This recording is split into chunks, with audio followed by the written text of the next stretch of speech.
The Dave Hooker Show. A presentation of Off the Hook Sports.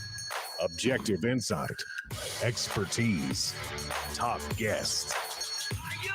Available on YouTube, Apple, Spotify, and the Off the Hook Sports app. Download now for free. Also available on offthehooksports.com. I compute and obey. Now to Dave Hooker. Ready. Here we go. Joe Milton at the Peyton Manning Passing Academy. Tennessee players tend to get that invite. What should be Joe Milton's focus this season? Georgia versus the field is becoming a real conversation. Maybe a little bit too early for that, but we will discuss. And in college football news, as their AP poll top 25 preseason projection, where did the Vols fall? And also, you have a lot of SEC haters seemingly overrating the 9-game schedule versus the 8-game schedule. So let's discuss what college football is going to be. Is it going to be NFL-like, where 9-10 wins will get you into the postseason in this particular situation? That would be 80% of your games in the NFL. A lot of times 60% of winning your games get you in the postseason. So we'll discuss that. Is that what we really want? That would mean weekend challenges. So we'll get into that. Georgia versus the field, again, seems a little bit too earlier to me. And then smoky hot takes, Tennessee's greatest performances in coaching versus great teams. How are you, Caleb Calhoun? I'm good. How are you doing this Monday morning? Got a little overcast here. What's that? Got a little overcast here. Yeah, got quite a bit of rain, too. I always know when I have to turn on everything in my studio that it means we lost power for a few minutes, so we did that.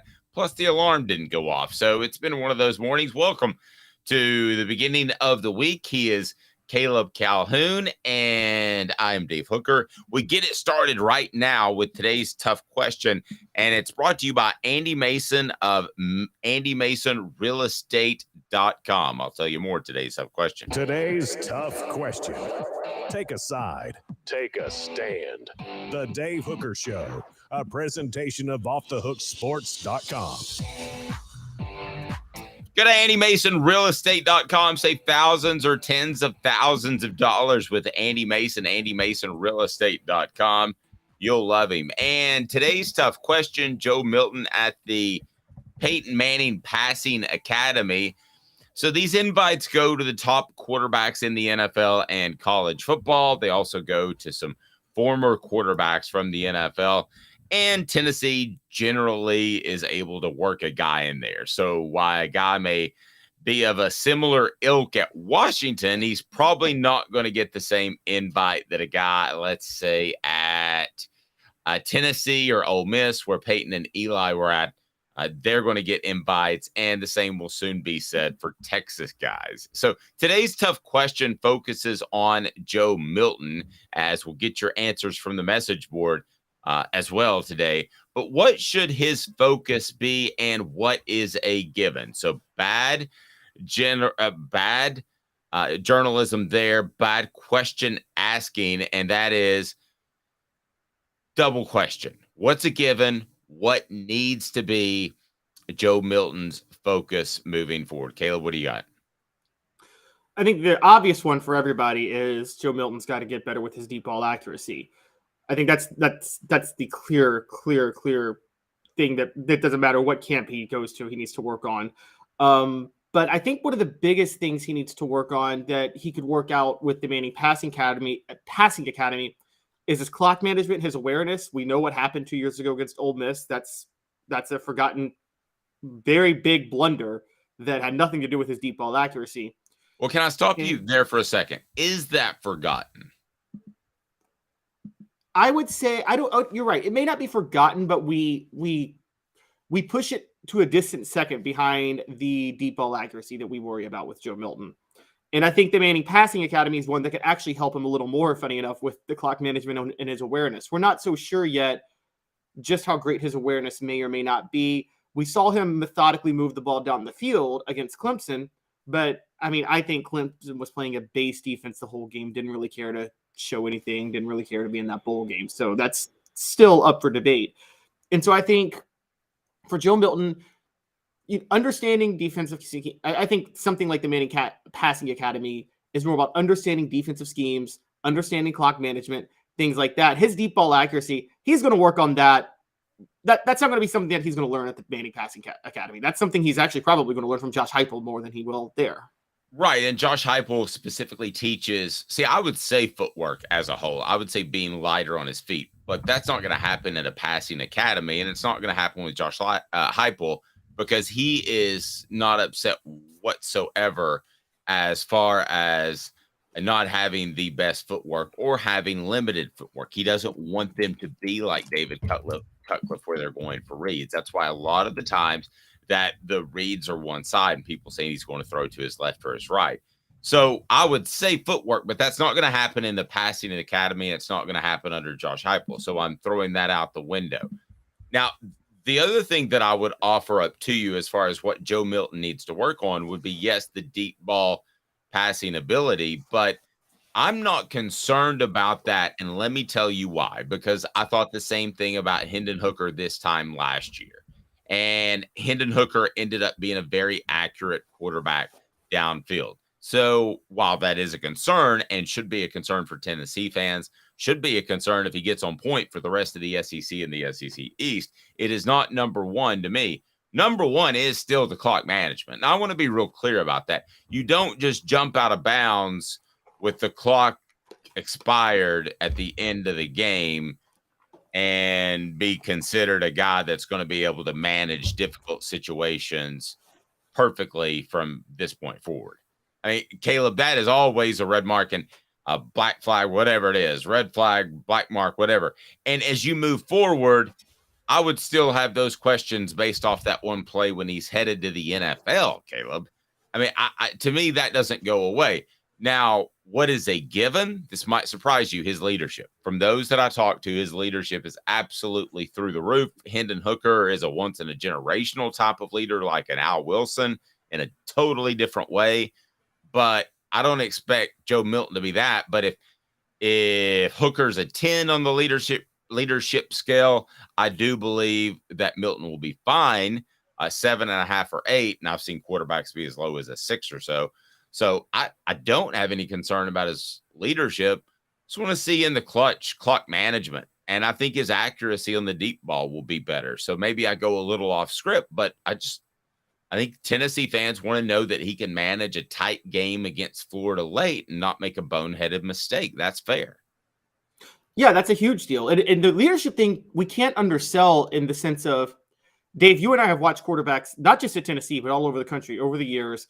There were quarterbacks that were significantly worse than maybe their predecessor, but the teams played significantly better around them. I'm not talking T. Barton, Peyton Manning. It wasn't that. But I'm saying there are quarterbacks where you're like, well, why did the team play so much better with this quarterback than the previous quarterback? And it had everything to do with his leadership ability. So even if Joe Milton may have his issues at quarterback, you will still see, I think, the team play very hard in certain ways. I mean, I know you're a fan, but that was a lot of criticism of Casey Clausen. It didn't seem like he rallied the troops all the time. Even if he was a clutch quarterback, they didn't always seem ready to rally to play hard for him all the time in certain moments. And right, okay, so I see where you're going. I think that's oversimplifying it just a little bit that he didn't rally the troops. I think people did rally behind Casey the way they would rally behind a Joe Montana. I don't think Joe Montana was like a Terry Bradshaw or a Dan Marino that got in your face, but I think they rallied behind him. But I see your point on the scale of those two. I would be much more concerned about the clock management. I think that's the one. And it sounds like, Caleb, we're talking about the either leadership or clock management has just said, oh, it's the off season, it's all going to be fine, right? Well, that's not necessarily the case, but I do think the leadership will be fine, not just because of what I saw at Clemson. As a matter of fact, that would be last on the list, but those that I talked to within Tennessee's football program think the leadership is just fine from Joe Milton. So I'll take their word on it for sure. Yeah. And that's a big sign that you believe that he could probably fix the mental aspect of the game too, such as clock management. The players that I think of that I don't see. That's the part I still have some concern about. That to me, has gotten kind of washed over. Well, okay, but going back through history, the players that I remember distinct moments in history where quarterbacks made bonehead decisions with clock management. And everyone I remembered, that quarterback had some of the lowest intangibles I could think of. The most notable one was Jamarcus Russell scrambling at halftime against Tennessee when the 2005 LSU game, when they could have kicked a field goal and he scrambled trying to go for a touchdown. Well, Jamarcus Russell had the worst intangibles in the history of intangibles in the history of quarterback play. Another one was Vince Young did it a couple of times with the Titans. Jake Locker did it. Everybody I'm naming had intangible issues. So I can't think of a guy. You know, the funny part too was at the Rose Bowl where Vince Young Johnson runs for the touchdown that ends up winning the game. Had he gotten knocked out of bounds or tackled in the field of play, that could have been viewed as a very different play. I think that Joe Milton's going to be fine as a leader. I'm just going to go ahead and tell everybody that right now.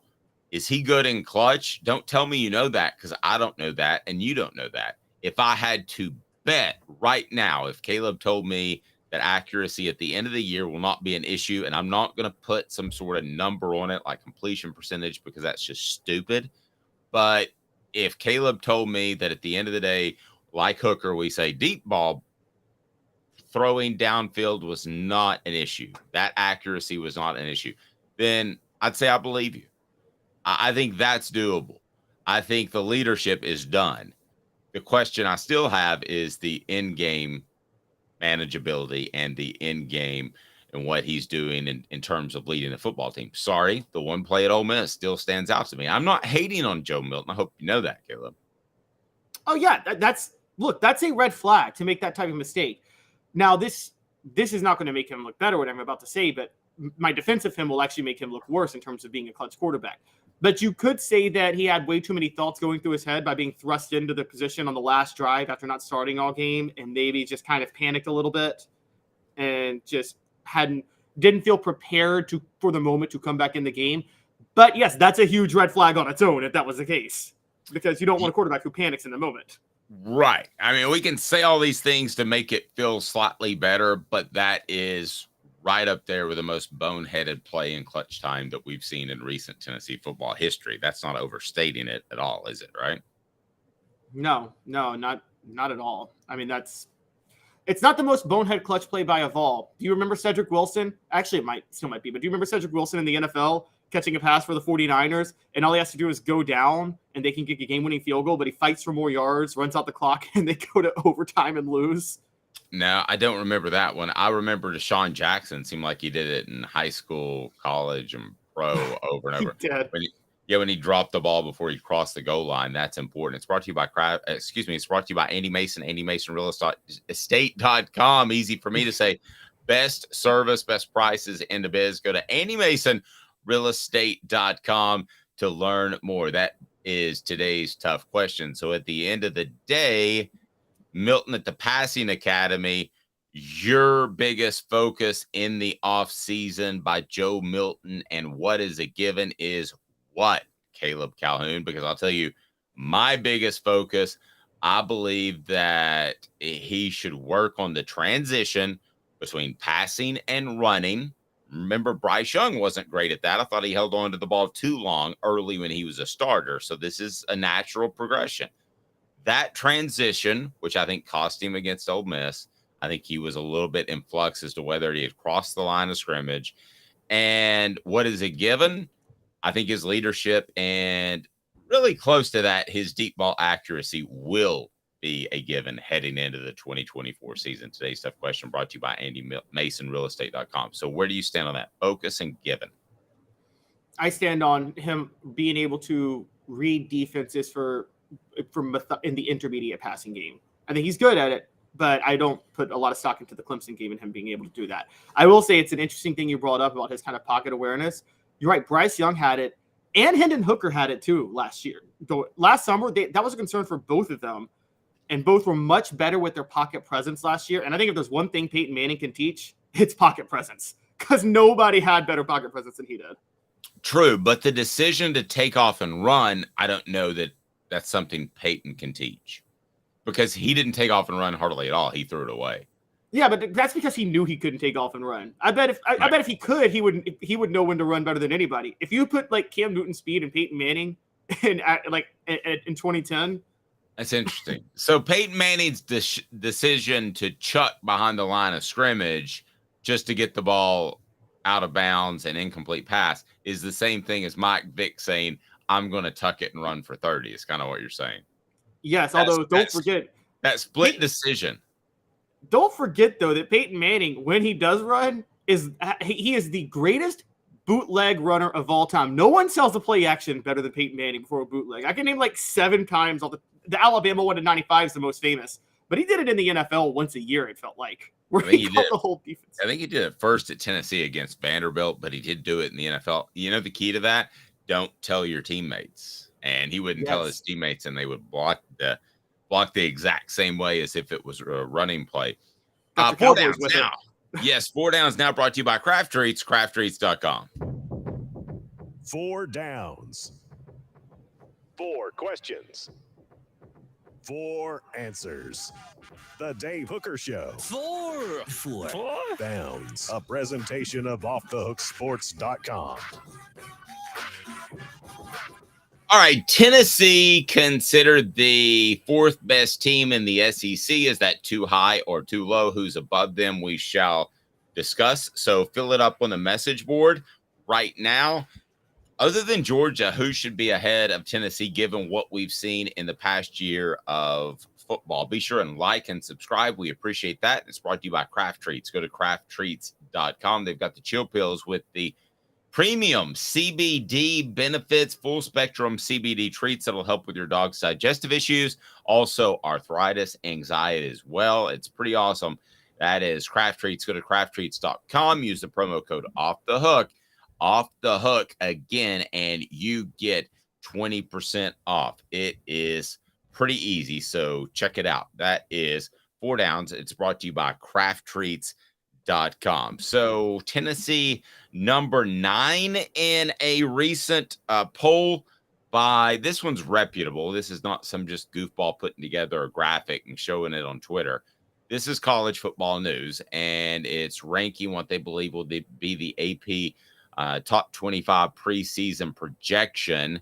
So let's go ahead and start out with 4 downs, and our guy Cooper Mays will take care of that. First, Cooper, what do people need to do if they like the channel? Cooper Mays here. Hit like and subscribe. Quick and to the point. That's easy. All right, Coop, what down? Coop here. First down. First down, Georgia number 1 in this College Football News preseason ranking. Any argument with that? Give me a reason to go rogue on this, Caleb, because I'm having trouble. There is no reason. Georgia's going to be ranked number 1 in the preseason AP poll this year. Now, whether or not they could actually be a debate, because Michigan actually has an argument that they return a lot more talent than Georgia. I mean, are we to believe that Georgia can handle this amount of attrition 2 years in a row on top of all the discipline issues they've had this offseason? I mean, you can't convince me that's not going to come back to bite them. Well, it's a lot of attrition, and we'll determine this year if they've got it rolling like Alabama did in the heyday with Nick Saban, right? This is the year for Georgia where you say not only are they like decade great, but they're generational great, and they take over for Alabama. A lot of things could still come up, but right now you have to look at it and think that, hey, they've got it rolling like that. But you're right, a lot of losses 2 years in a row. But we said that about Alabama in their heyday, and what would they do? They'd plug somebody right back in. They never repeated. Well, that's true. Craft Treat says, Coop, what down? Cooper Mays here. Second down. Thank you. It is second down. All right, second down, Alabama number 3, too high, too low. I know you like Michigan. They're number 2. So do you like Alabama at number 3? I think the AP poll is going to put Alabama at number 3, and they're going to be wrong. It's going to be too high. It's going to be way too high. Like, if I were actually projecting my end of the season, I'm not sure I got Alabama top 10 finishing the year. Wow. But, all right. Yeah. So that leads me to third down, Coop. Tennessee center Cooper Mays here. Third down. Notice he adds a little bit to his title as we keep going. All right, Coop. So we've got LSU at 6. That's 3 spots behind Alabama. I get the feeling you're not going to be happy with that, Caleb Calhoun. I actually am happy with it because I think that's where they'll come in to start the year. I think the AP poll will have them at 6. I think the top 5 is so clear cut that you just can't argue with it. And then LSU would be the highest ranked team that you're not sure of after that. Me personally, I would have them in the top 5, but I understand why they're number 6 because I think that you have to put. I mean, Georgia and Alabama are shoo-ins, and Ohio State, Michigan. Those are shoo-ins for the top 4. No one's going to debate those. And then USC had the Heisman winner, returns the Heisman winner, and probably did better in the transfer portal than anybody, and has Lincoln Riley back for a second year. So no one's really going to debate them at number 5 either. So LSU is the first debatable team, and they're the highest of them, and I think that's how the AP poll sees it. Okay, so let's go ahead and go 1, 2, 3, 4, 5, 6, 7, 8, 9. So Tennessee's in at 9.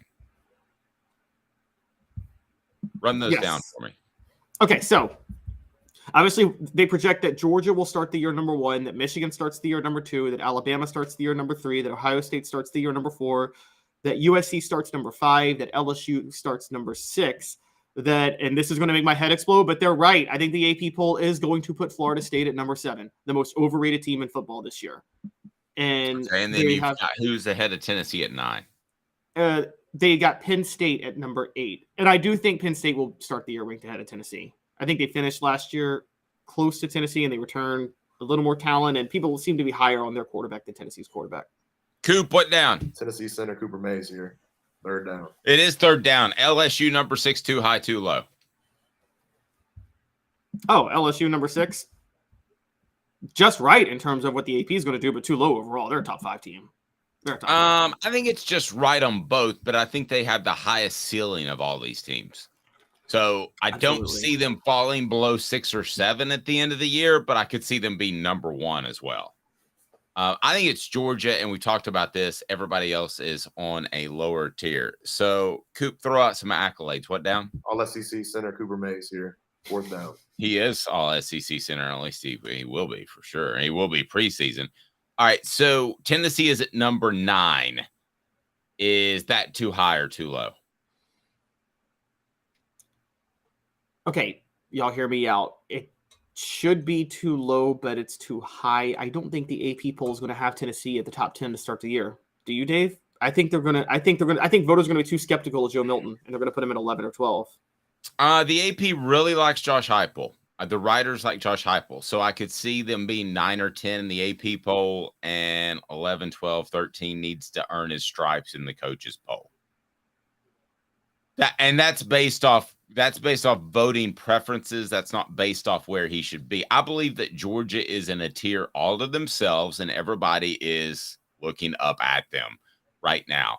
Is Tennessee in that 2nd tier? Let me ask you that question. Are they in the tier of essentially, I think the locks for the 2nd tier, and you correct me if I'm wrong, and I think you and I will agree with that. The locks for the 2nd tier, using my methodology, Georgia number 1, that's tier 1. Okay, everybody else is 2nd tier.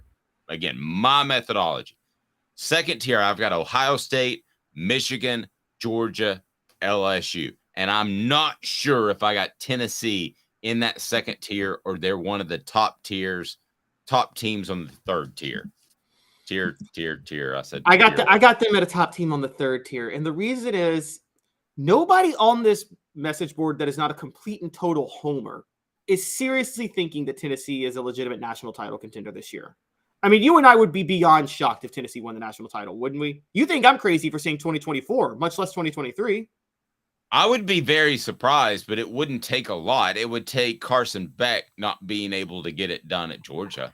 That's pretty much all it would take for me. If I see Carson Beck come out in the first 4 games and he's a big dud, then I think suddenly that 2nd tier is open, and I've got Tennessee on the 2nd tier, unlike you, of teams that need some breaks but can win a national championship. So maybe I'm a little bit more bully on Tennessee in 2023 than you. When I look at Georgia, they don't need breaks. They don't need to stay healthy. They could lose some dudes. All they need is Carson Beck to come in and be a competent or above competent quarterback. If that happens, and they're golden. The rest of these teams need breaks, every single one of them. Okay, let's just throw out you're watching a standard college football show, and maybe it's this show, and a group of analysts are coming on and giving their national championship predictions. They're picking somebody other than Georgia. You wouldn't be surprised if they picked Ohio State, Alabama, maybe Michigan, maybe USC. If they picked Tennessee, you would be like, what? Nobody is picking Tennessee on any television show. Here's the way I break down my tiers. Georgia needs no help. Things could just break out in a normal season. Obviously, I'm not talking about a rash of like 15 injuries, which I've covered teams that's happened. Okay, so we're on the same page. You're always gonna have, you're always gonna have 2 or 3 or 4 significant injuries through the season. So I'm talking about they don't need anything to happen except to stay relatively healthy. The next tier to me is Alabama, Ohio State, Michigan, and LSU. They need a break to happen. The next tier, which Tennessee is number 1, they need 2 things to happen. They need Carson Beck to not be a good quarterback at Georgia. They need things to go their way at Tuscaloosa. So those are 2 things significant that need to happen. My second tier is there is 1 significant thing that needs to happen, and we could break those down individually. We don't need to right now between Michigan, Ohio State, LSU, and Alabama. I think Tennessee needs a couple of breaks. I think those teams on the second tier need about 1 break, and they're good to go.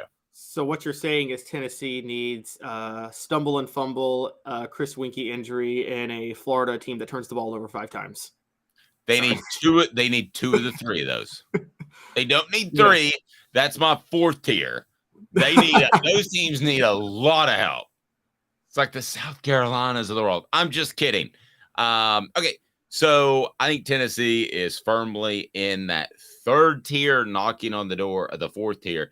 And I could change everything if Joe Milton comes out and plays well against Florida. Then they're a 2nd tier team. There's no question. But I think they got a lot of little things that need to bounce their way. No stock in Virginia? What's that? No stock in Virginia? You're saying Virginia won't tell us anything about Joe Milton? No, I've jumped past Virginia. And to some extent, I've jumped past, who else is it? Austin P. And I know we should all be afraid of University of Texas San Antonio, but that's one of those I want to see it first. I mean, everybody's saying, oh, be afraid of UTSA. Not UTSA, please. See, if I did that, Dave would get so annoyed with my accent, with my voice. Well, it's because your accent sounds weird. Mine sounds really good. All right, stay tuned. 2 minutes, and then there are a lot of SEC haters that I think have a pretty good point. The SEC can't get it done schedule-wise. 8 or 9 team schedule that's going to be a permanent SEC opponent. I don't know, and they don't either. 2 minutes, we break it down. Caleb Calhoun, I'm Dave Hooker, Off the Hook Sports.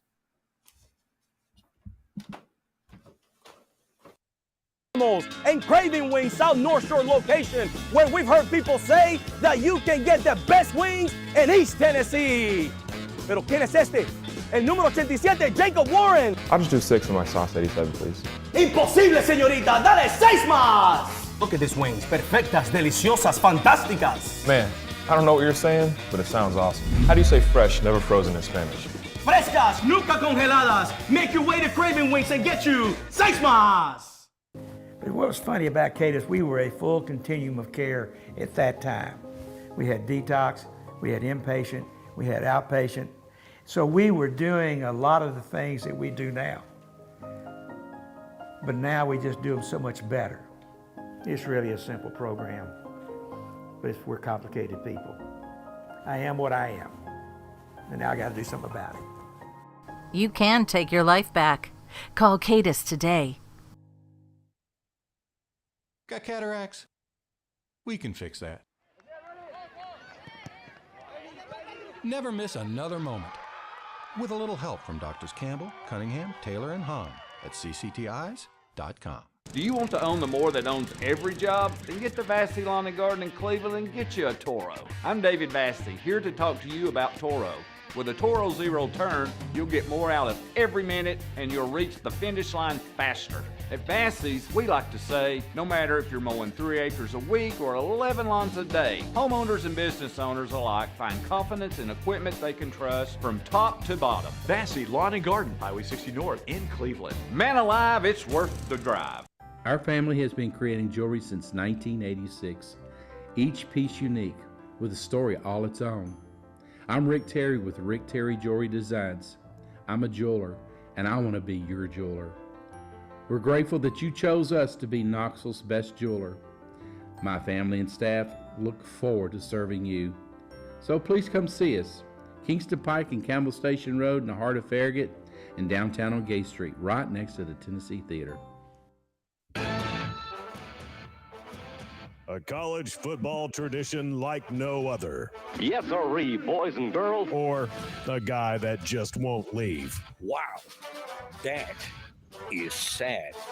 The Dave Hooker Show. YouTube, Apple, Spotify, and the free Off the Hook Sports app. A presentation of Off the Hook Sports. Back to Dave Hooker. Super excited to announce this partnership with Zen Sports, the new sports book in Tennessee. Zen Sports brand is focused on making sports better today and always. How about cash back rewards? A welcome bonus. You can earn 5% cash back on your bets for your first 15 days of betting on Zen Sports.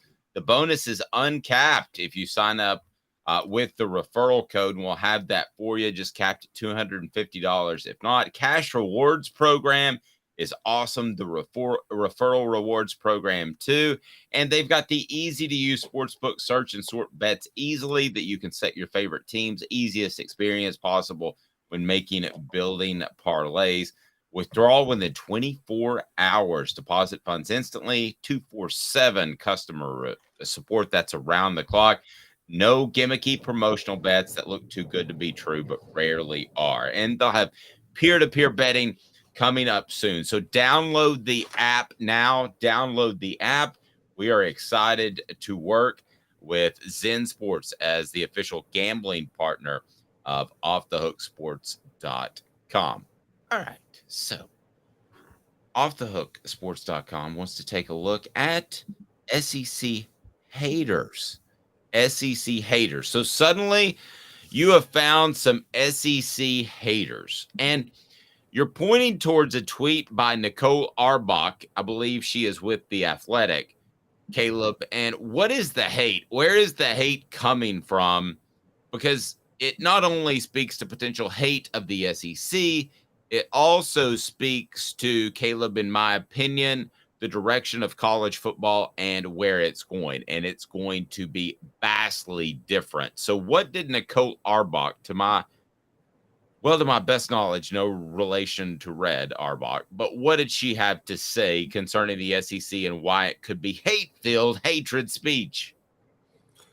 It is hate speech towards the SEC, and it is totally unjust. And now I say this as someone who sat in this chair last week and lambasted Greg Sankey for not having his team together, if not having his guys together, and lambasted the SEC for lack of competence, and lambasted the way they're cheating the fans by not going to 9 games. But she wrote an article suggesting that the College Football Playoff Committee should place more emphasis on strength of schedule, and then said the strength of schedule would be whether or not Power 5 conferences play 9 or 8 conference games because they play one more Power 5 team. That is dumb. Okay, I'm just going to say it. That's dumb.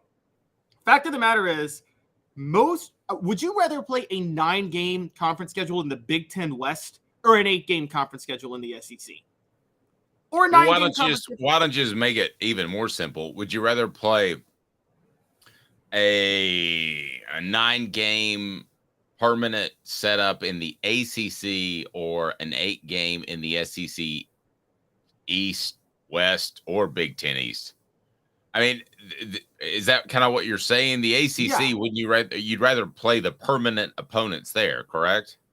Yeah, exactly. You'd rather do the 9-game setup in the ACC because a lot of those teams are, one, it's lazy to just separate by Power 5 and non-Power 5. Because then we should be separating by SEC and non-SEC. Because I'm just going to tell you guys this. The Pac-12 is a lot closer to a Group of 5 conference than it is to the SEC. So the idea that the Pac-12 is better because they play 9 games versus the SEC is a ridiculous way to approach this, even if the SEC should play 9 games. Okay, so to me, there are two completely different conversations going on. Whether you want 8 or 9 teams depends on what you think of the annual rivalries, correct? So if you have 9, you're going to have your Georgia, Auburn, Tennessee, Alabama forever, correct? Correct. And then they throw in, for some reason, LSU, Florida, which wasn't a rivalry and probably still isn't. It's a neat game to me because there's a lot of talent on the field. But those are the ones you want to keep. Here, but aside from that, if you add a significant opponent that is a non-conference opponent, you're still going to have a tough schedule with whatever the SEC and Big Ten lay out in front of you. For the most part, you're going to have years in which I think Tennessee has a good draw. You're going to have other years in which other teams in the Big Ten or SEC has a big draw. But I want to look at this philosophically, Caleb. Do you think the college football community is ready for a real championship contender to be 9-3 going into the playoffs? I'm not talking about somebody that slips in, but a real contender, just like we've seen at the NFL. I remember the Giants when they got in as a wild card team and they had that underrated defensive line and that Eli Manning that ended up with a helmet toss but didn't make a lot of mistakes. Are you cool with a team like that having a realistic shot? That's what you have to ask yourself. Do you want your contenders going 12-13-0 or 11-12-1, or do you want your championship contenders to be flawed, have 2 or 3 significant losses on their schedule? I'll go ahead and tell you, I am fine with the latter. I'd rather see the Austin Peay's come off the schedule. No offense, Austin Peay. I would rather see those all be filled by significant opponents, and a 9-3, you look back and you say, wow, that 2025 team from wherever went 9-2 or 9-3 and made a real run at the championship game and almost beat Team X to make it. I'm fine with that. To me, that can define a successful season. It doesn't have to have a 1 or a 0 after the win total.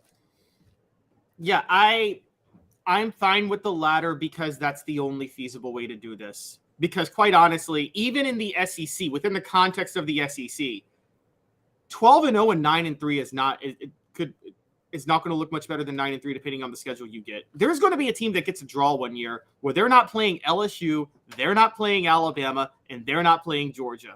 And then they go 11-1. And then another team plays all 3 of those and goes 9-3. Are we really to believe the 11-1 team is better at that point? And so you have to do it this way because of the way they've set it up. I don't think the SEC champion, to me, philosophically, is not going to be legitimate anymore because it's going to be totally based on the draw you get with your schedule. Well, okay, for next year, maybe. I don't know how they're going to split ties. That's a whole different conversation. But let's assume that it's going to be divisions down the road. So let's look at the Big Ten. Oh, no, they're getting rid of them. Yeah, I mean, I think they are getting rid of them. But let's look at the Big Ten with divisions still, correct? No, they're getting rid of it next year when they do they're doing the flex schedule. Their divisions are gone. So with the flex schedule, okay, whichever the case may be, let's say Penn State loses a close game to Ohio State and Michigan. Then if that's a 12-team playoff year, let's say next year, 2025, they've got every argument to be in there if the rest of their schedule is unblemished. Let's say Tennessee loses their permanent opponent is going to be, let's say it turns out where it's going to be Vanderbilt, Kentucky, and Alabama. Let's say they lose a close one to Alabama. They slip up and they lose a game to Kentucky, and they're sitting there at 10-2, and they're not playing in the SEC championship game. That is a team that get ready for itself. You never thought I would say this. You lose to Kentucky, you still have a right to get in a 12-team playoff. That is the new standard for excellence. It's going to be winning 9 or 10 games or better and being right there knocking at the door. It's not going to be lose 1 game against Florida in September and the rest of the season is over, Caleb. Those days are over. Yeah, they're completely gone.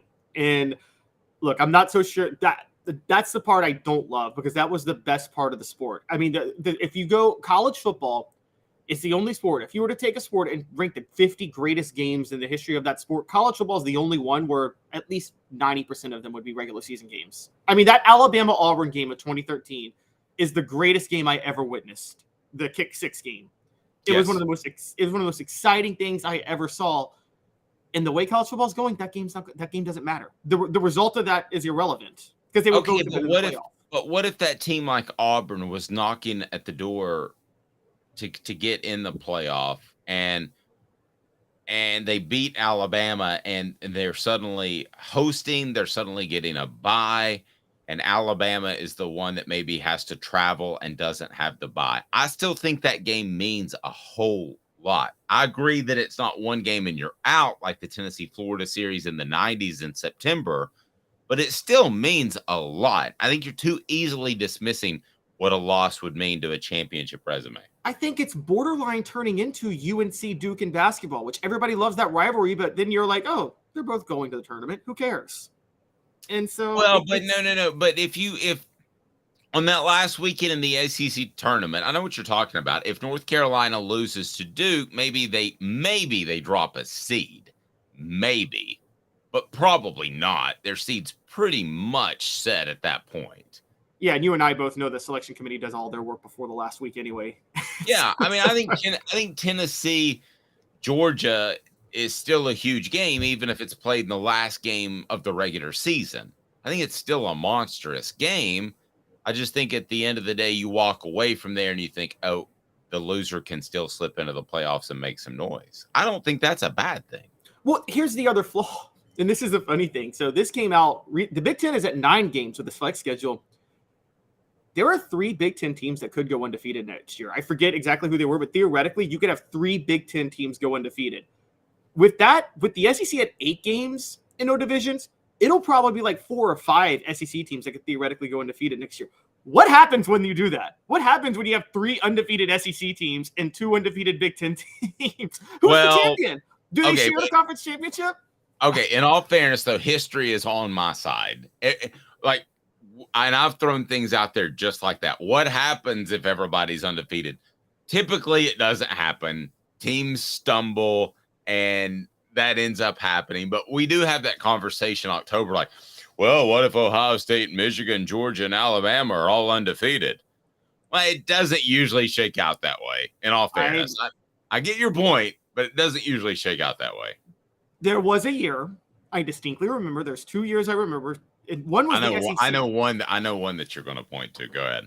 The 03 SEC East 3-way tie? Yes. That Georgia got the nod over, which I honestly, if you look at schedule strength and toughness of divisional opponents, Georgia deserved the nod. Sorry, Tennessee fans, but Georgia did play a tougher West schedule than Tennessee played that year. They deserve the nod. And then the other one, though, that was big was Oklahoma, Texas, and Texas Tech had a 3-way tie. All one loss beat each other in 2008 with the Big 12.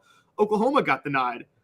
And look, this is where the 12-team playoff helps because all 3 teams would get in a 12-team playoff at that point because you can't. There's no real effective way to determine the division winner. I am saying, though, there is theoretically a situation where this could happen. The year Ohio State won the national title in 2002, we forget this, but they had to split the Big Ten title with Iowa that year because both teams went undefeated in Big Ten play and didn't play each other. And so they had to share the title. So I got 2 Daves in my head right now, which is scary in and of itself. And one Dave is the new Dave is beating down the old Dave. And the old Dave used to say that, yes, you had to go through and prove your dominance now. And you had to be able to tell everybody that, hey, this is who we are. I'm this team. And you also wanted a tough non-conference schedule like Miami coming in the house. You wanted those teams. You wanted Notre Dame. Well, here's what New Dave is telling that Dave. Why don't you shut the hell up? Okay, because New Dave's telling old Dave the schedule is tough enough. You're going to get respect. Sorry to the fans that actually buy the tickets. Sorry to the fans that pay for the parking pass. You don't matter anymore. Sounds awful, but it's true. Hey now. Because right now, if Tennessee has to play 8 or 9 difficult opponents or any other SEC or Big Ten team for that matter, that's enough. Don't care if it's 8 or 9. Schedule Southern College. Schedule whoever you have to. Austin Peay. I know it sounds terrible for the walk-up fan, and I am sorry. I have been a guy on campus that loved the fact that Tennessee played a great schedule week in and week out, that loved the fact that you got to see Miami's when I was covering Tennessee as a member of the media.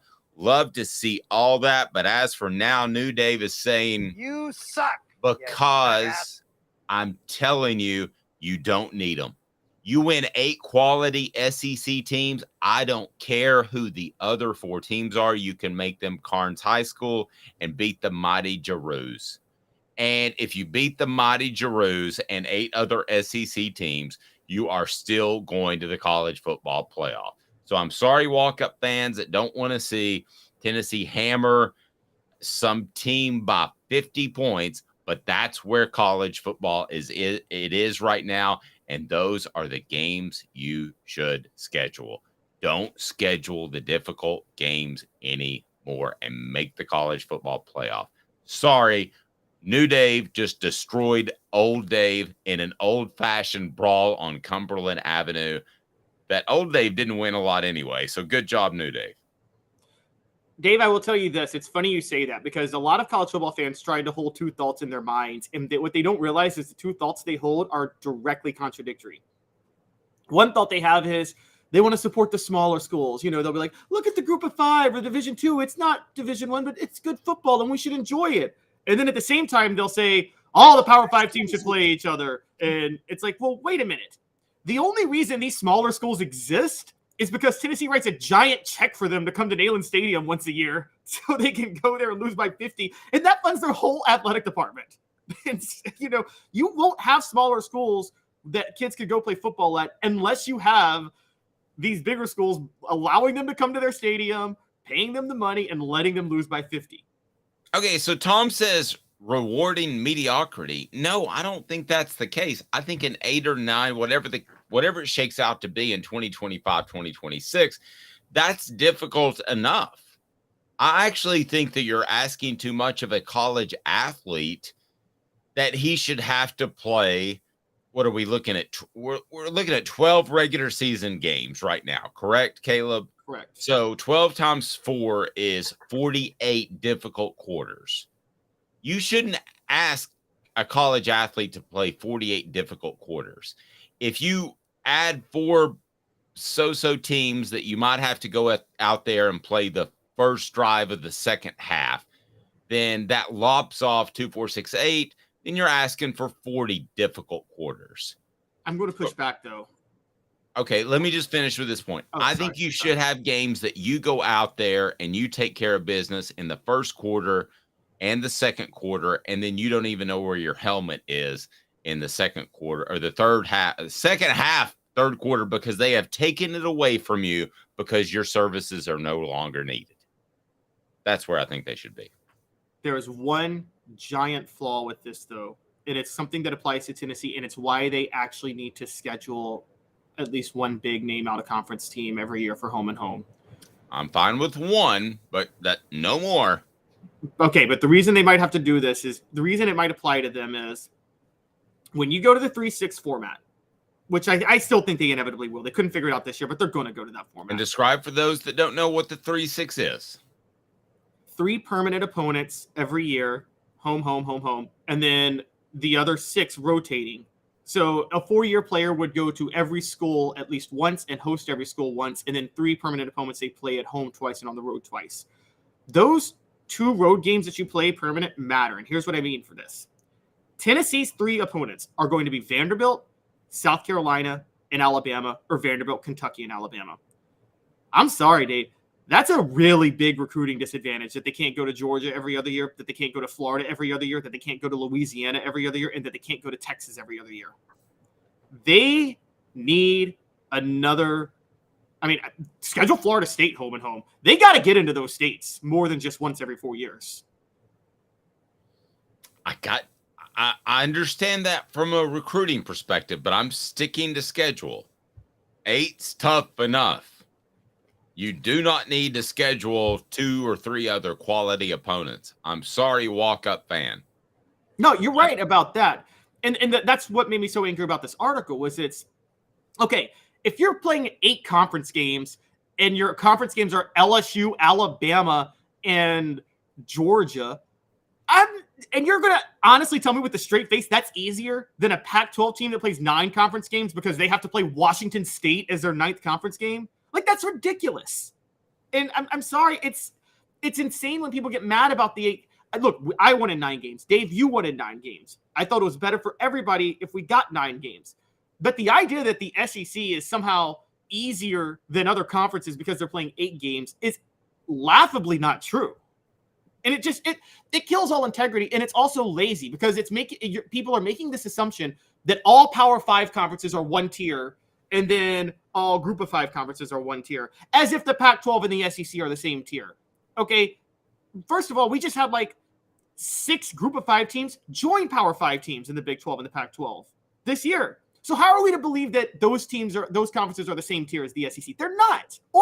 Or the Big 10 for that matter. I'm not trying to be an SEC homer. They're not in the same tier as the Big 10 either.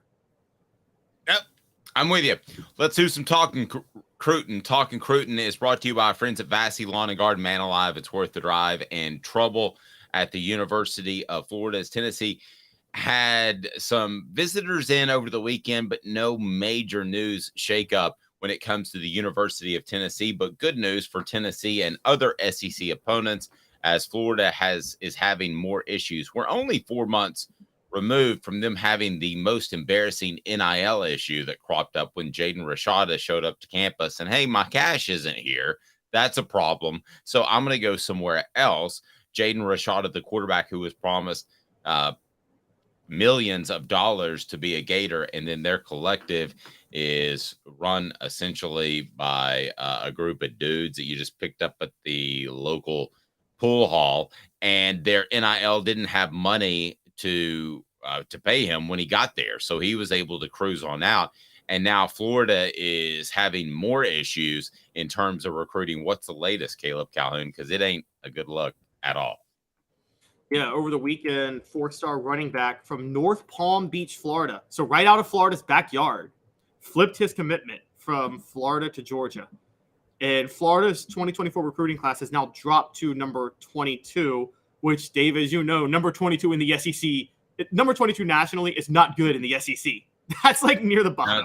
It's probably 10th or 12th if you want to include Texas and Oklahoma and really take a look at those. I know they're not in the class until next year, but that's who you're recruiting against right now. So in recruiting, how much is it Georgia and the field right now? Right now? At what point? Yes. At what point does a team top Georgia in recruiting rankings? Because I don't think it's anytime soon. Tennessee, I don't believe, needs to recruit at that type of level, a la Steve Spurrier and the Florida's football team with the Gators in the 90s. I don't think they had to be number one because coaching offset that. I don't think Florida right now currently is in any position to overtake Georgia in recruiting. Caleb, help me here. At what point is there going to be a team that tops Georgia in recruiting in the SEC East? Yeah, Georgia's cleaning. Yeah, you give me Georgia and the field in the SEC East for the next 3 years, next 5 years. Are you taking anybody in the field over Georgia in the SEC East for the next 3 to 5 years? No, Georgia's going to clean house recruiting in the SEC East for the next 5 years. I mean, I know there won't be any East after this year, but still, the teams that are in it now, they're going to clean house. And when it comes to facing Tennessee, South Carolina, Vanderbilt, Kentucky, they should clean house. Georgia's the best recruiting state outside of Louisiana Georgia's the best recruiting job outside of LSU because they are one of 2 Power 5 programs and arguably the best football state. But it's a problem here. It's scary when they're out recruiting Florida for Florida kids now. And I mean, yes. that is a really scary thought. And by the way, Florida's in trouble. They let a kid from their backyard not flip to Miami or Florida State, but decide to flip to go up north to Georgia. And North Palm Beach ain't on the Florida-Georgia line. That's South Florida, isn't it? That's close to South Florida. And so that's a big, big loss for them. They're in big trouble. No, you got an issue now if you're at Florida, because I don't think you have an offensive mind in Billy Napier that can overcome a talent deficit. I think if you're Tennessee, you're not nearly as concerned because you have a coach that I believe is an offensive guru. So I think that is a real concern. I think the concern the teams that should be concerned are South Carolina and Florida when we talk about Georgia's dominance, because they don't have coaches in place. No offense, Shane Beamer. Shane Beamer has to hustle it up on the recruiting trail. Florida has to hustle it up on the recruiting trail because I don't believe they have a coaching advantage over the University of Georgia. Now, people are going to tell me that, hey, you're crazy. Georgia just hammered Tennessee. Yes, Georgia hammered Tennessee because they have solid coaching and they have better talent. Tennessee, though, Caleb, they don't have to have better talent than Georgia. They have to have comparable talent. And right now that gap is closing slightly, not a lot. We all saw what happened in the NFL draft, but at least Tennessee can point to Josh Heupel and say this guy can close the gap.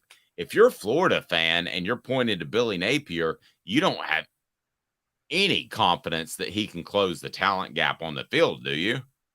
No, not at all. And the best comparison, that's a great point. The best comparison is in the 90s. Florida State was always more talented than Florida when those two teams lined up on the field. Always more talented.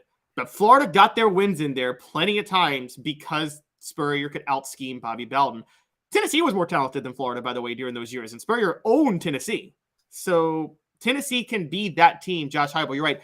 Get comparable enough. That doesn't mean they're going to beat Georgia most of the time. Lucky for Tennessee, no matter what happens, they're not going to be playing Georgia annually after this year. But beat them enough where, look, they get to a certain level where, like you said, you can out-scheme them. Florida's in trouble. South Carolina's in trouble. And Florida's in big trouble. And I don't know what Florida was thinking hiring Billy Napier, because, again, Florida's not the easiest recruiting job because you already have to compete with Florida State and Miami for those kids. Well, yeah, but he was thought of as just the greatest lock hire in the history of man at SEC Media Days this time ago last year.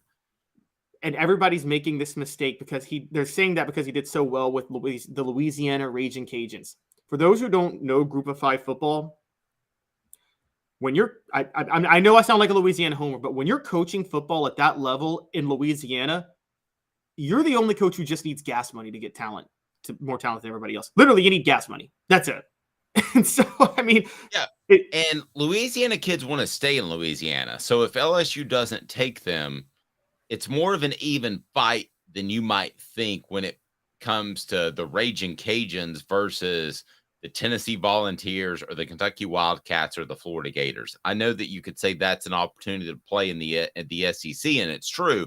But the simple fact is, Caleb, a lot of these guys want to stay in Louisiana. So the Cajuns are looking darn good compared to other SEC schools. So that seems foreign to a lot of fans and a lot of the people we talk to, but a lot of these guys want to stay in the SEC. Smoky hot takes coming up, and that is, what's the best team that Tennessee's ever beaten as far as an upset? First, it was today's tough question. What do you want college football to be? Today's tough question is brought to you by our friends at Zen Sports, and we are so excited to be associated with Zen Sports. They're going to change the game when it comes to gambling apps in the state of Tennessee. So today's tough question, what do you want college football to be? Are you okay with 9-2, or I'm sorry, I should say 9-3, 10-2 making the college football playoff, or should teams still run the table in order to compete for a national championship? Let me ask you that. It's brought to you by Zen Sports. Caleb? Today's tough question. Take a side. Take a stand. The Dave Hooker Show, a presentation of offthehooksports.com. All right. So are you cool with, sorry, I ended that. Are you cool with 9-2, 9-3, 10-2 being competitive for a national championship, or should teams have to run the entire table and get to that 12-1, 13-0 type of look? What do you think, Caleb Calhoun? I'm fine with a team having a couple of slip-ups along the way and being one of those teams that compete for a national title. Are you good with that or no? I'm good with it. I'm not okay. On a macro scale, I'm not good with it because I think the sport was more entertaining the way it was, but I'm good with it given where it's going because I know that's the only theoretical way you can do this. There's no feasible way to not let a 9-3 team have a shot given the way the scheduling is going to be so different in 2 years. So, yeah, I'm good with it. Yeah, this doesn't ever need to be college basketball where you could be 20-12, which is you're losing a third of your games or more. It doesn't need to be that, but it can certainly be where you lose 1 or 2 games, maybe even 2 or 3 games, and still be a team that is competing for a national championship. So I am completely fine with that. Today's tough question brought to you in part by Zen Sports. They've got the cashback rewards. 5% cash back on your bets for the first 15 days when you bet on Zen Sports. That can be uncapped. We're going to have a off the hook promo code that makes it how about even better?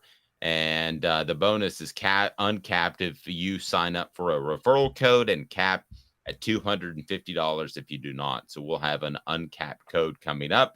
Cash rewards program, earn up to 3% of your betting volume back as a cash deposit to your account every month. Happens every month on the first of every month. And they've got the referral rewards program. Earn 3% of your referrals betting volume as rewards. Easy to use sportsbook, and you can set it up so you see your favorite teams like the Vols or the Titans, and they've got the easiest experience possible when building parlays. You withdraw within 24 hours. That's pretty awesome. Deposit funds instantly.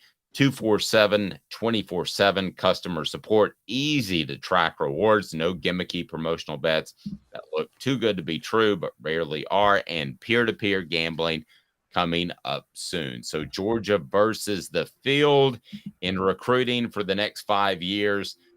You would take who? Caleb Calhoun. I would take. Is this the field of just current SEC East teams? I'm taking the field. Yes. The field. I'm taking the field. I mean, I'm sorry, Georgia. Excuse me. I'm taking Georgia. Georgia, not even questioning it. Yep. Georgia versus the rest of. Go ahead. Georgia versus the field of the SEC. I'm taking the field of the SEC because I think I still don't think Alabama's done. I think they just went on a tear last class and they're about to go on a tear in this class. But just SEC East? Yeah, I'm taking Georgia versus just the SEC East. And they're going to wipe the floor. And by the way, again, they should. It's Georgia. It's the best recruiting ground in the SEC East.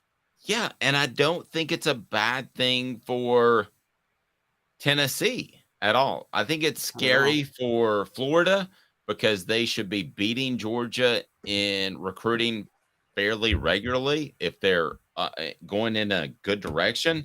I think it's scary for South Carolina because I don't know that they have, and they may prove to have that, but they don't have right now a great offensive approach. They have a good offensive approach. Caleb, I think for Tennessee, you look at this and you say, hey, well, Georgia may beat Tennessee in recruiting, but you have a better offensive approach in place. So I think that's okay. If we're having this conversation and Georgia's number 1 in recruiting 2 years from now and Tennessee's pushing at top 5, I think that's fine. I got no issue with that. We're going to take a quick 2 minutes, and coming up, Smoky Hot Takes, best coaching performances in recent memory.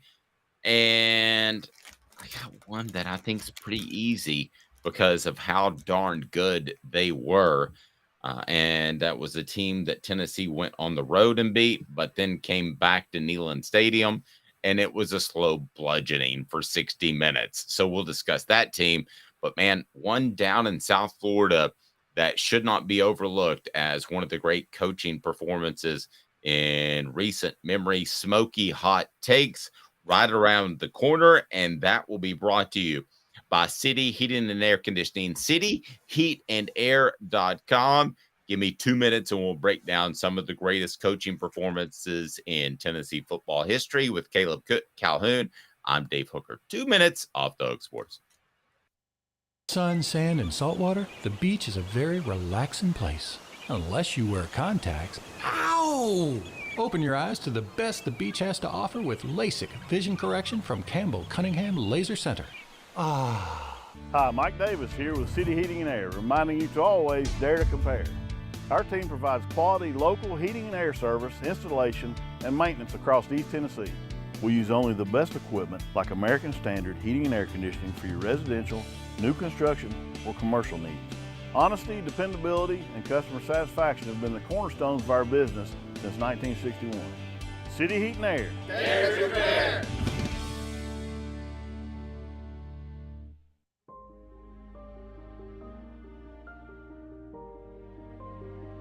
Our family has been creating one-of-a-kind pieces of jewelry in West Knoxville since 1986. Each piece is a combination of unique processes that bring your idea to life. Every day in our shop, a truly special item with a story all its own is being manufactured in our facility, bringing the history and family sentiment into a whole new generation of life. We're grateful that you chose us to be Knoxville's best jeweler, a title that we value and respect. Because to me, being a jeweler and owning a jewelry store are not the same thing. I'm Rick Terry. I'm a jeweler, and we want to be your jeweler. Kingston Pike and Campbell Station Road in the heart of Farragut, and downtown on Gay Street right next to the Tennessee Theater. When you want a hard cider that's easy to enjoy, one that's crafted to perfection, you need Tennessee Cider Company. Some say it's the signature cider of the South. Others say it's the cure to your craving. They all say you'll savor every sip. With a selection of ciders free to sample, all it takes is one taste. Visit tncidercompany.com for more information, as well as to shop our ciders and merchandise online. Thirsty yet? Doors open at 10 a.m. Who's this guy? Hello, wizard. The Dave Hooker Show, a presentation of Off the Hook Sports, YouTube, Apple, Spotify, and the free Off the Hook Sports app. Back to Dave Hooker.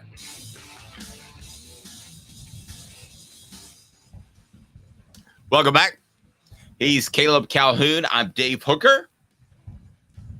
We're going to have the big bet of the week brought to you by zensports.com, or I should say the big bet of the day might have to do with some Tennessee baseball, and that'll be brought to you by Zen Sports. Again, Zen Sports, our new partner. We're so excited to work with them, and we've got some peer-to-peer betting, which that'll be coming up a little bit later in the calendar year. Caleb had to figure that out and just explain that to me because he's way hipper and younger and smarter than me. But the peer-to-peer betting, we're going to be able to set up bets, which is super, super cool. And we're going to be able to set up bets such as, does Tennessee win the East? What odds? And then Zen Sports, they're going to be able to give us the odds. We'll present them to you. And then we have peer-to-peer bets, which is super cool. What more can you tell me about peer-to-peer bets, Caleb Calhoun? Because it's taking over the nation. It's pretty darn cool. So, for instance, we could say you have this bet at plus 150. Do you want to take Tennessee's side or not? So we've got a lot of cool things we're going to be able to offer out there, Caleb. And it is brought to you by Zen Sports. So I'm excited to see what sort of peer-to-peer bets we have coming up in the very near future. But first, I can tell you that nobody is going to be more user-friendly when it comes to apps than Zen Sports. Zen Sports, the new sports book in Tennessee, focused on making sports better in betting every single today, and always. With the cashback rewards, they have 5% cash back on your bets for the first 15 days of betting at Zen Sports. Pretty awesome, easy to use sportsbook. They have the search and sort bets easily. You can set your favorite teams, easiest experience possible when making and building parlays. Withdraw from withdraw from the sportsbook 24 hours, 24/7 customer service support, and they are awesome. Easy to track rewards. Check it out, and they've got the peer-to-peer coming soon. So what's the best peer-to-peer bet you've ever heard? Caleb, what have we got peer-to-peer? Ooh, the best threw me for one. The best peer-to-peer bet I've ever heard. Yes. And so for the I guess we should explain this, guys. Peer-to-peer bets is where two parties agree on odds with each other. You don't have to worry about odds makers or bookmakers. But with us, Zen Sports will set the odds. But you can do bets with your friends now. You don't have to do bets against the sports books. So we're gonna have some fun things going with that. Best peer-to-peer bet I've never done a peer-to-peer bet, so I can't really say the best one I've ever heard of, quite honestly, yet. This is a new thing, and I'm really excited about it. Yep, I am too. It's going to be fun. We go then to Zen Sports and we say, here, we've got this bet. What do you think? They'll give us odds, so we'll come back. That'll be later in the season, but right now, download their new sports book, and it's going to be awesome. The app is unbelievable. So check it out. Again, our new partner, we're excited to tell you all about Zen Sports each and every day. It's pretty cool. So here's an over-under. I don't know. Can we get this approved? Maybe. Joe Milton over-under 45 touchdown passes. Travis, you don't want to set that. You'll lose. I'll take the under in a heartbeat on that. There's no way Joe Milton's throwing 45 touchdown passes this year. I'm just going to say that straight up. Okay, what did Hendon Hooker have last year? He had like 30-something. And I think Tennessee is going to be a bit more ball control this year than they were last year, quite honestly. Okay, what about including – all right, give me this then as we toy around with the first possible – Zen Sports peer-to-peer, but go ahead and download the app now, and the return that you get is through the roof, and also you get cash back. So what if it were 45 touchdowns total, rushing as well? Does that make it difficult for you? It does, because I think Tennessee's going to – I think you're going to see – last year you saw under goal line stands, they gave the ball to Princeton Fan. I think you might see just a lot of Tim Tebow style direct quarterback draws on the goal line this year, because I think Milton's so strong. I think that's something he could pull off a lot more. Hendon Hooker, for context, had 32 total touchdowns last year, though. So that's still climbing a ladder to get to 45, man. Okay, so if I put the over under, and we might do this with Zen Sports, if I put the over-under at 29.5 total touchdowns, what are you taking? Take the over. Take the over at 29.5. Is that a good number? If I That's a really good number. That's a really good number. Okay, if I goosed it by 30.5, does that change your perspective? No, I'll still take the over. I mean, Hendon Hooker had over 30 both years and didn't play a full season. We expect Joe Milton to play a full season this year. So I'll take the over. Getting closer to that 45. No, we're not. We're inching our way there. You got a whole we're only 2/3 of the way there. No, we're not close to 45. Okay, I would take, if you gave me right now, I would actually take it to the bank, and I don't gamble, but when I do, I feel really good about it. I would take the 29.5 easy, the over at 30, easy with Joe Milton. Easy. All right. Okay. I think you're getting real hype on this. I mean, you're getting hype on Hypel, but getting a little bit too bold. Just a little bit. I'm not sure any. I mean, look, I think it's going to happen. I don't know if I can go easy though, but I mean, I will say that your best example of this, I will say, is Drew Lock under Josh Heupel did throw for 44 touchdowns in 2017 at Missouri. So thank you. I appreciate that. Smoky Hot Takes brought to you today by Bassey Lawn and Garden. Man alive, it's worth the drive. So a look back, Smoky Hot Takes, greatest coaching performances in Tennessee football history. I know what it is, and I think it's pretty easy, but let me get you to throw out some possibilities there. Mine has to do with a certain Orange Bowl, but not an Orange Bowl game. What do you think about that? That's a good one. So I got a few. Johnny Majors basically going with the vertical receiver routes and just throwing it, introducing it during the 1982 Alabama game, introducing that concept, and that's how Tennessee upsets Alabama, changing the SEC. 1985, Johnny Majors, Miami. Fulmer, 98, Florida. I know there was a lot of luck, but they played that very well with T. Martin. 01, Florida. 04, Georgia. Heupel, 2022, Alabama. I left out one because I know you're going here, but I haven't given my best one yet. I'm saving that. So I'll go with yours first, though. Okay. So I'm excluding a couple for different reasons. I thought 98 Florida, I don't think that was as much about best coaching performances as it was about better team. And I thought Florida made some mistakes in 98 Florida. 85 Miami, I want to go back. I think that was a Jimmy Johnson team that was way too cocky. Majors 82 out of Alabama, that's awesome, but a little bit before my time. And I know it's before your time, but Caleb is super college football historian. So I'll depend on you for that one, but it is before my time.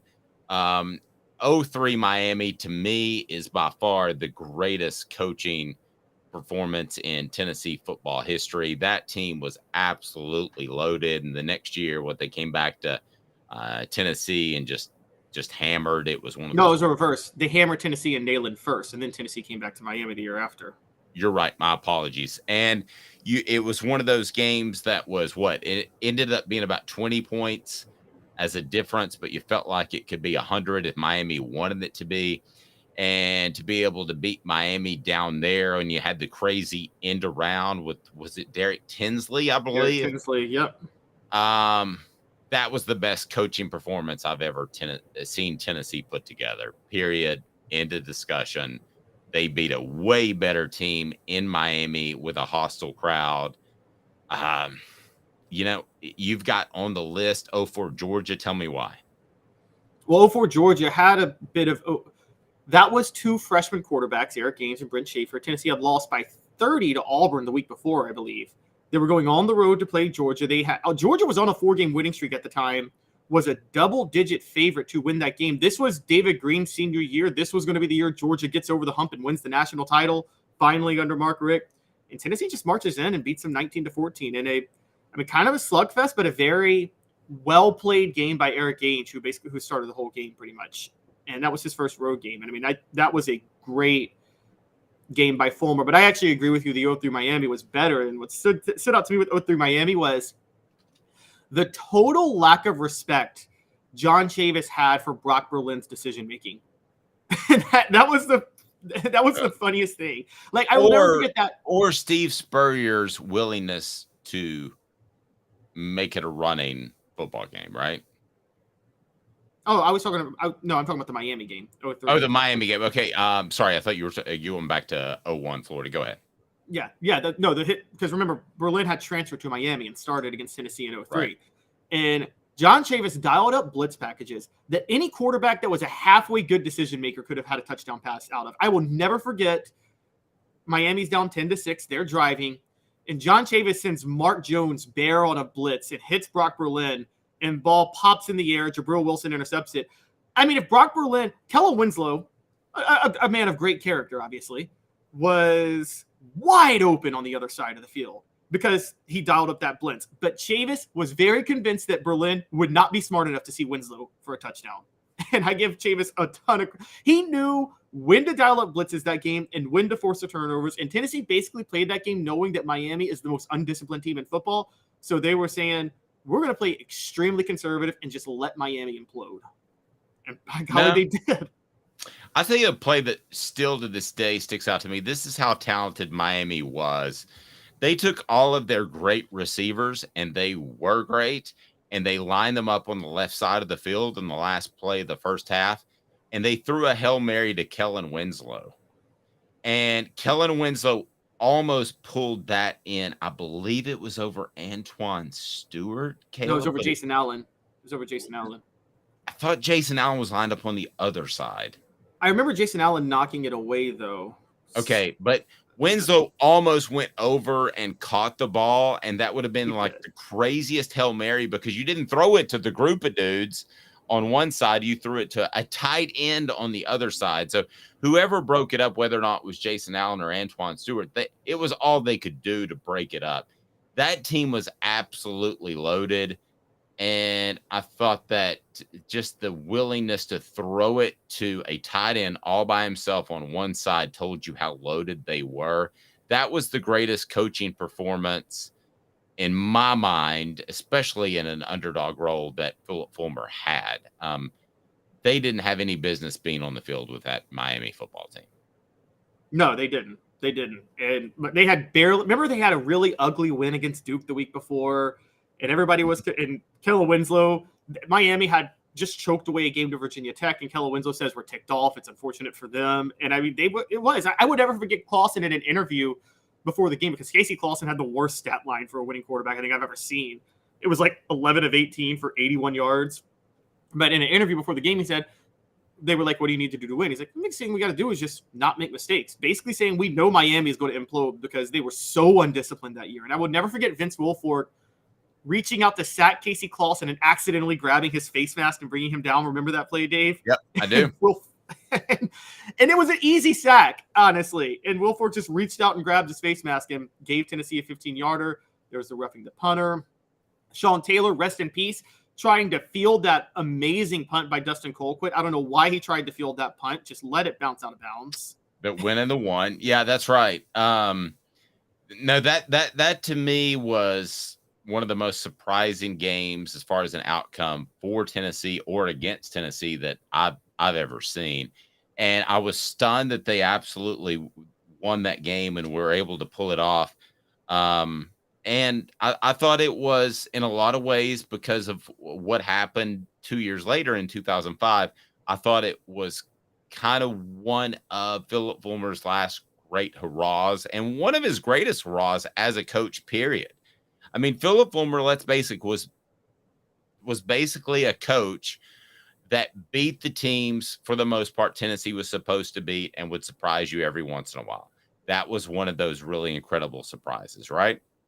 Absolutely. Question that came to my mind, though. There's one, I think, of Fulmer's that competes. The game that made him a household name and forced Johnny Majors out. Not Florida in '92, because Florida, that was because of the crazy monsoon that happened. We all know that. But the week before, that Georgia game, Heath Schuler's breakout game, when Tennessee beat Georgia on the road 34-31. That was Fulmer just because Ray Goff, I mean, Georgia was better. They just had Ray Goff as coach, and Philip Fulmer willed Tennessee to a win with his coaching in that game, didn't he? Yeah. I mean, that has to rank right up there. The Heath Schuler game. The other, the one that I wouldn't have said before the Celebrate 98 series is, you and I've talked about it, I think, off the air, is what Philip Fulmer did before the national championship game. Now, Tennessee was, I believe, 10 points better than Florida State, correct? Yes. I don't think that was close. I think Florida State was actually the favorite, but they shouldn't have been. And I think that Philip Fulmer didn't get credit enough for leading up to that game, how he didn't have any of his players talk to Florida State's players in the bowl festivities they had before until the last night. And he said, gag orders off, talk all you want. And Tennessee scared Florida State on that night, that last bowl event, which was essentially 2 nights before the game, the Thursday before the game. They had some waterworks thing. And then Philip Fulmer told a joke at halftime of the national championship game because he thought his team was tight. So even though that was a better team that I believe they played, Philip Fulmer, what I've learned from the Celebrate 98 series, deserves a little bit more credit for that coaching acumen that he showed off in the national championship game. I thought it was pretty smart not to have his guys talk to the last night. Oh, yes, I agree. I don't know if I consider that a coaching job from an X's and O's perspective, though. That was just amazing gamesmanship. That he showed. Dave's going to lose. Whatever you call it, it's that, Yeah. Dave, you're going to lose your mind on this. Your head's going to explode when I say this. But up until the 13 men on the field play against LSU, up until that play. There were just 13, by the way. Go ahead. Yeah, it was just 13. If Tennessee beats LSU, that Derek Dooley coaching game would have been one of the best coaching games you ever saw, given how outmatched Tennessee was in that game. I agree. And then the James Banks Tennessee-Georgia game, what year was that? 0-2 Georgia. Yeah, that was a loss, but it should be up there. They shouldn't have been on the field with them. Yep, they shouldn't have. That's a I good agree. one. Derek Dooley is a very, I mean, you have to give him credit. They shouldn't have been on the field with LSU. That would have changed the direction, because that's the type of win on the road that gives you another year in and of itself. And Les Miles would have been fired the next week, by the way. That saved Les Miles' job, I think. I think he would have been fired the next week. And I mean, he was Les Miles was the prime example of a coach winning a national championship, and you're like, how does that guy have a national championship ring? Smoky Hot Takes brought to you in part by Vassy Lawn and Garden. Man alive, it's worth the drive right there in Cleveland. Toro, count on it. And City Heating and Air Conditioning, cityheatandair.com. Integrity matters.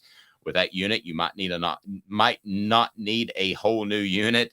City Heating and Air Conditioning, cityheatandair.com. And we thank our friends Campbell, Cunningham, Taylor, and On. I don't have any issues with my vision because of Campbell, Cunningham, Taylor, and Hahn. They're awesome. It is Campbell, Cunningham, Taylor, and Hahn. They did my LASIK. They should do yours. Fantastic program today. A lot of fun, a lot of different topics. It's Caleb Calhoun. I'm Dave Hooker. We broadcast live each and every weekday at 10 a.m. So check us out. Hit that like button and subscribe. If you haven't done that, what are you thinking? He's Caleb Calhoun. I'm Dave Hooker. This has been a presentation